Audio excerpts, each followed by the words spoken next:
This is the Dodgers Postcast, your instant game reaction for the Los Angeles Dodgers, part of the Locked On Podcast Network. Your team every day.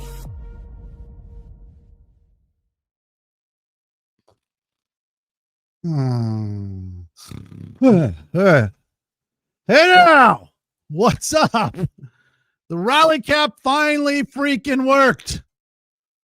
Welcome to the Locked On Dodgers Postcast on the Locked On Dodgers YouTube channel, the place to hang out when every World Series record-tying marathon game is over.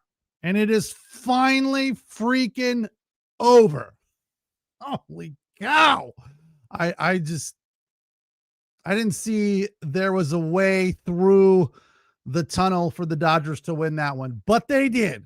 Amen. Hallelujah. 70% of the time, the winner of game 3, when the series is tied at 1, goes on to win the series. So that's good for the Dodgers. I am Pete Fox, covering sports in LA, dating back to 2007 for ESPN LA and NBC Sports Radio. I did watch the game in 2000, was it 18? Against the Boston Red Sox when it went 18 innings. Don't remember it all that well, but I do remember watching. This one felt longer. This one felt like more of a slog because the Dodgers really, honestly, if you want the truth from me right now, I think did not deserve to win this game. They squandered so many freaking opportunities early in the game. But how about Will Klein? Will freaking Klein is a stud. I agree with Boogie 23er. Freddie is a legend. And Shohei is inevitable. Well said, Boogie. I think we could just call it a night right there. That's all we need. That summed up everything. I can sit here and bitch about the opportunities that the Dodgers missed. Teoscar Hernandez, lazy in right field. Bad pitching decision to bring in, what's his name? Blake Treinen. If Blake Treinen makes better pitches, the Dodgers are out of this game in 9. If Teoscar Hernandez can throw out fat Teoscar or fat Vladimir Guerrero Jr., he's not fat, but he's not fast. Let's be honest. He's slow. Okay. If he could throw him out from first base, game over. And there's at least 2 or 3 more squandered opportunities. Alex Call just hit a freaking fly ball. How many pop-ups? How many pop-ups did we have to endure? Somebody flatten out your bat and put the ball in play. I know a pop-up is putting the ball in play, but wow. That was dreadful. But Shohei Ohtani, holy cow. I mean, tonight he showed up. I know he showed up in game 4 against the Milwaukee Brewers, something we've never seen before. 3 home runs and 10 Ks on the mound. But tonight, in high leverage situations, yeah, he got walked. Was it 4 times or 5 times? 9 times on base, which ties the Major League Baseball record. 5 walks. 4 intentionally, and the last one was pretty much intentional. But 4 hits, 3 runs scored, 3 RBI, 2 home runs. That home run in the, what was it? When did he hit the first one? It's so long ago. I mean, this feels like it was literally 2 games, but it feels like 2 days. The home run from Ohtani in the 7th was such a nice piece of hitting. And in the 5th, when he doubled to left center on a 3-2 count, that was the best piece of hitting I've seen from Shohei Ohtani in a long, long time. Waited on the ball, let the ball travel, kept the front side closed, and hit it the other way. And Mookie came up and popped up weakly to left. Freddie misses a cutter, fouls it off, then gets a sweeper over the middle, and he pulls it inside down the bag to right field. Freddie had such a nice day. And he said when the game was over, I did catch his comments with Ken Rosenthal, that in extra innings, his swing was getting better, and he almost hit one out earlier. So it really felt like it was going to be him or Will Smith, because those two guys both had really good opportunities. Teoscar had a really good opportunity. I would have loved to see any of those guys do it. But, ultimately, I feel like this was Freddie's game, right? This is where Freddie is at his best. This is where he shines. This is where he just soaks up the moment. But I was waiting for him to run over to the fence like he did last year in game 1 against the Yankees and grab the netting and scream into his dad's face and just be like, yeah. But he was just too tired. He's like, I'm not going all the way over there to do that. Wow. I mean, unbelievable. BC, the MX says, I predict 7 shutout innings from Ohtani tomorrow and another 3 hits. He's definitely locked in. He has got it rolling. If Edman can play like a pro and put his damn glove down, that was his worst mistake. Yep. Thank you, Boogie. That was another one, another opportunity. Edman's a fantastic fielder. He showed it after he made the error, throwing out whoever that was at third base. I don't even remember at this point, but what a fantastic play to field that ball in right center or right field just behind Freddie, flip around 180 and fire over to Max at third base and nail that guy. Unbelievable. Huge play for him. So he made up for it. But let's look at the numbers. Can we do that? Let's do this first. This is the Locked On Player of the Game. Freddie Freeman, 2 for 7, 1 run scored, 2 RBI, including the game-winning walk-off home run, becoming the first player in baseball history to have 2 or more than 1 walk-off home runs in the World Series. Again, he did it last year with the grand slam in game 1 against the Yankees, and he did it tonight. So, tip of the cap. Max Muncy 0 for. Will Smith 1 for 6. Mookie 1 for 8. How many times do we think Mookie was going to get the job done? Come on, stop. He's doing that thing where he dropped the back shoulder and pops up all the time. I mean, he's been in this awful, ugly zone before, and he's been able to fix it. At this point, it doesn't feel like there's too much more meat on the bone. As many people have said, many of my buddies in the text chain that was going back and forth, including my buddy who lives in Louisville, Kentucky. So amen to him for staying up till the end, where it is after 2:00, coming up on 3 a.m. for them. And, tip of the cap to all the Jays fans that stayed up to watch this as well. So that is heroic in and of itself. But Mookie Betts is definitely struggling, trying to find it right now. And he did get a hit that put the Dodgers in a position where they could have made something happen, but couldn't make it happen, couldn't push it across.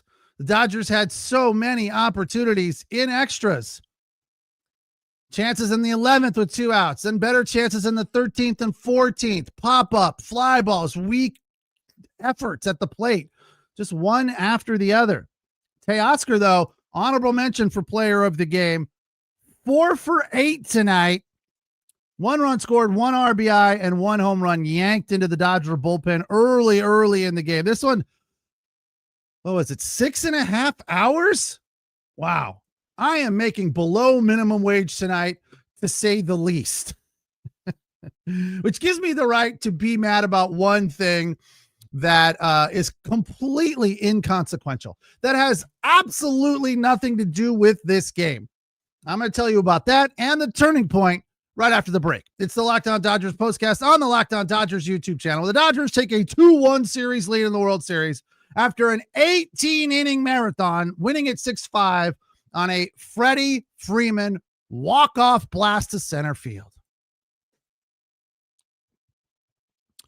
Tonight's episode brought to you by FanDuel. Well, football season is here. There's no better place to get in on the action than with FanDuel, official sports betting partner of the NBA. Right. NBA is here as well. They changed the copy on me. And with FanDuel, if you get signed up, you can bet on anything, not just the NBA, not just the NFL. Major League Baseball, if you had this game going 18 innings, I'm sure that was an easy win for you. Even if you missed the start of the NBA season, and if you want to ride a hot hand from your favorite NBA player, like somebody, LeBron James is off to a hot start. I'm sorry, Luka Doncic off to a hot start for the Lakers. Well, FanDuel has live bets on everything from who will score the next fourth quarter comeback or the next free throw or all kinds of bets in the game. Those are fun because if you have in-depth knowledge about the team and you kind of can see trends going within the team, it's obviously a little bit harder this time of year because it's all very new. But when you are an up-close, personal, diehard fan of a team and you know kind of what to expect, and you can see a trend coming within the game, you can place live bets, and that is a whole lot of fun and hopefully works out to your benefit. Keeps everything exciting, especially when your team is making a late push. So right now, FanDuel is giving new customers $300 in bonus bets when your first $5 bet wins. So head to FanDuel.com, sign up now. Play your game with FanDuel. Again, new customers can win $300 in bonus bets when your first $5 bet is a winner. FanDuel, get the app on FanDuel.com, the official sports betting partner of the NBA. Tonight's episode is also brought to you by Game Time, one of my favorite apps with the NFL season rolling along. Honestly, there's nothing better than being in a stadium surrounded by fans like Dodger fans were tonight. All of you that stayed to the bitter end, kudos to you. I guess to the resounding finish of this game, not bitter at all in the end for the Dodgers. That had to be an electric environment to be a part of. But sometimes, getting tickets, especially to a World Series game, can be costly. It can be a hassle. You got to get in a line, even online. You got login screens, and then at checkout, the prices can jump. It can be frustrating. That's why I use Game Time. This app gives you back the advantage. It gives it back to the fans because Game Time is fast, easy, and backed by Game Time's guarantee. You'll always get 100% authentic tickets delivered on time and at the best price. And a very cool feature of Game Time is the longer you wait close to game time, the more you can save on your ticket. So download the Game Ticket app, create an account, use the code LOCKEDONMLB for $20 off your first purchase. That's LOCKEDONMLB for $20 off. Swipe, tap, ticket. Go download Game Time today.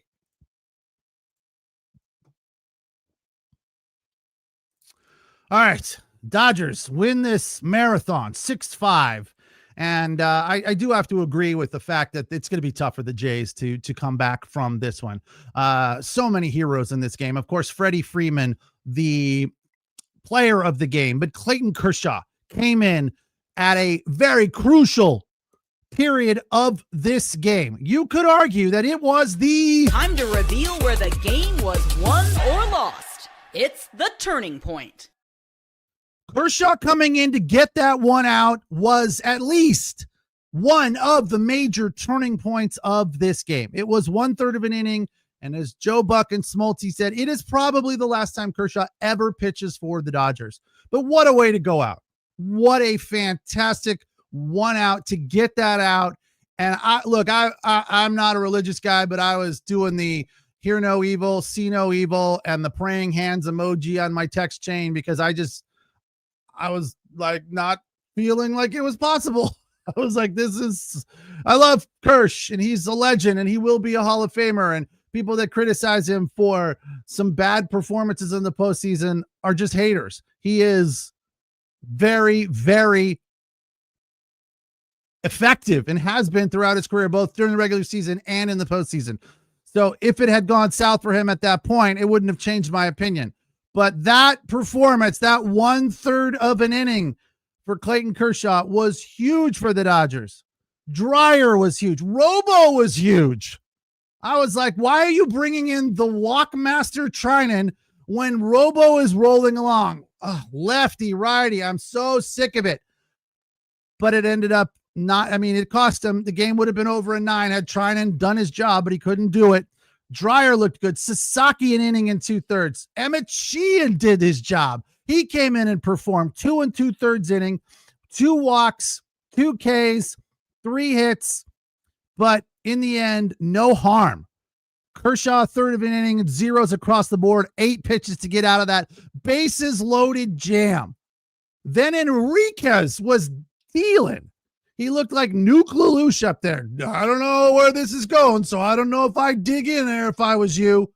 2 innings, 2 Ks, the rest zeros. And of course, honorable mention for player of the game, Will Klein, 4 innings, allowing just 1 hit, striking out 5, pitching 72 pitches when the longest outing he'd ever had was 35 or 40 or something like that. He was absolutely unconscious out there and just working fast and hard and oblivious to the enormity of the moment.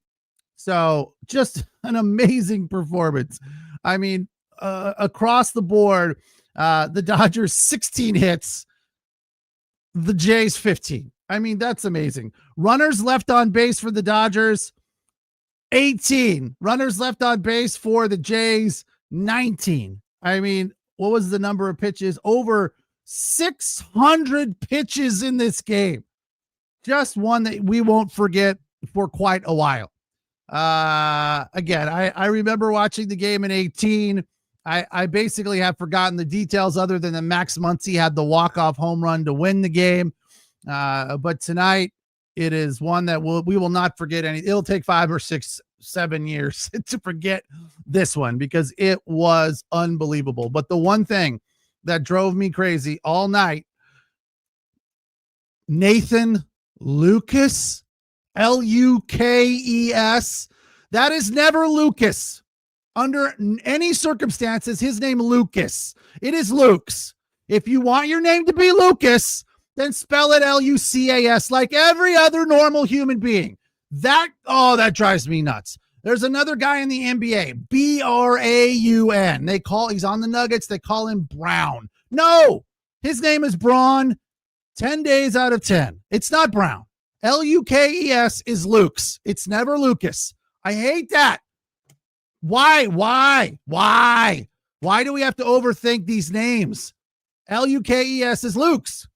Simple. It's not a hard name to figure out. Why do we have to get creative? If you want your name to be Lucas, hey, my name's Lucas. Then it's Lucas. Go down to City Hall and say it's Lucas, not Lukes. It's not Lucas. It's Luke's. Drives me insane every time Joe mentioned his name. And I know Joe, I was like, he can't be making a mistake because Joe doesn't make those kind of mistakes. Joe overemphasizes words. He puts too much at the end of words that have CH or words that end in T. Or TS. He puts too much. That's his only issue. His only problem. He overemphasizes words. Beyond that, he is a consummate professional, does his homework, and does not make mistakes. So I knew that it was Lucas because he was calling him Lucas. I'm like, really? Really? His name is Luke's. Hate that. But in the end, I don't think we'll have to worry about it too much longer. Will the Dodgers win this series in LA? Quite possible. Quite possible.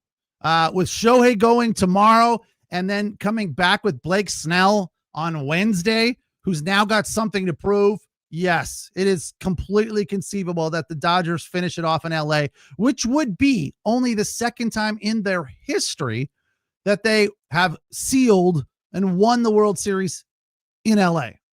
So that's pretty amazing if they can get that done. Last year, they were in New York when they beat the A's in 88. It was in Oakland. In 61, I believe, was the last time they won at home, or maybe it was 63. But it has been a long time. It's been a minute, as the kids like to say. So that would be cool if they could seal it at home 4 in 5 games. I predicted 6, but tonight is a backbreaker for the Jays. And, look, it could potentially be a backbreaker for the Dodgers as well. But here's the positive for me. This is the huge thing that we take away from this game. This is what you'll be talking about. Huge confidence building performances for a lot of dudes, especially guys in the bullpen like Will Klein and Edgardo Enriquez. Those guys coming out and performing like that with the weight of the world on their shoulder and nobody else in the bullpen. I mean, Edgardo had Will Klein and that was it. So, and Will Klein, like, Yeah, Yamamoto got up, but nobody, I mean, they would have gone to him probably because they had no other option. You're not going to run Miggy out there in the World Series, which, by the way, had they, it would have been the first time in the history of the World Series that a position player pitched. So that's what Dave Roberts said he was going to do, which I'm so glad that we never got there. Thank you, Freddie. But I think they would have gone to Yamamoto. He was like, I'm good. Let's go. And that's amazing, right? But the fact that he didn't have to pitch and the fact that Will Klein gains a ton of experience, although we're not going to see Will Klein tomorrow. I don't think we'll see Enriquez tomorrow. Hopefully Shohei goes into the 7th and it's, Dreyer and Sasaki and we're done and we're up 3-1. That's what we're hoping for. But yeah, those guys pitching in that environment with that leverage on their shoulders is huge for them. Freddie finding his swing, huge. Mookie Betts still got some work to do, but that's okay. Shohei Ohtani is absolutely locked in. 4 hits today, on base 9 times. The dude has found it. Best piece of hitting I saw from him in a long time tonight. The home run was not far behind. That was also a very, very nice at bat. But that double off the wall to left center field was the best piece of hitting we've seen from him in a while. Pages continues to struggle. He's 0 for 5. He is back to launching, casting, pull happy Pages. So I maybe Alex Call gets the start. I don't know. Kike, a couple of hits tonight. That's always nice to see. And I thought, with his October performance and his October legend, that I thought he definitely is a guy that has the ability to win this game. Tommy Edman, 1 for 8, a double to lead off the inning. So a clutch base hit for him. That was nice to see. But in the end, it was Freddie Freeman and Shohei Ohtani. 2 legends, 2 MVPs, and I'm glad they're playing for us. So 6-5 the final. We survived. It is now Tuesday. It has been for 23 minutes. So I appreciate all of you guys and girls staying up and joining me here in the postcast. Sorry if it was a little bit loosey-goosey, but I'm exhausted. Again, tip of the cap to all of the Toronto fans that stayed up and anybody that's a Dodger fan in the Eastern time zone. It's a long day, and tomorrow or today is going to be even longer. So kudos to you guys. I'm glad in the end we come out with a win. Back at it today, a little bit later. Shohei Ohtani against Aaron Bieber. I think Aaron's his first name, right? I know it's not Justin, that's for sure. So that game underway at 5:00. Probably not going to be, if you're going to the game tomorrow, I wouldn't waste time getting there for batting practice because I would assume the Dodgers will not be doing any batting practice tomorrow. It's going to be show up at 4:30 and game starts at 5. That's a bit of an exaggeration, but yeah, they're going to be getting there a little bit later tomorrow. And also the big question mark hanging over the Blue Jays is what's up with Springer? A little bit tougher for Springer when people aren't banging on trash can lids.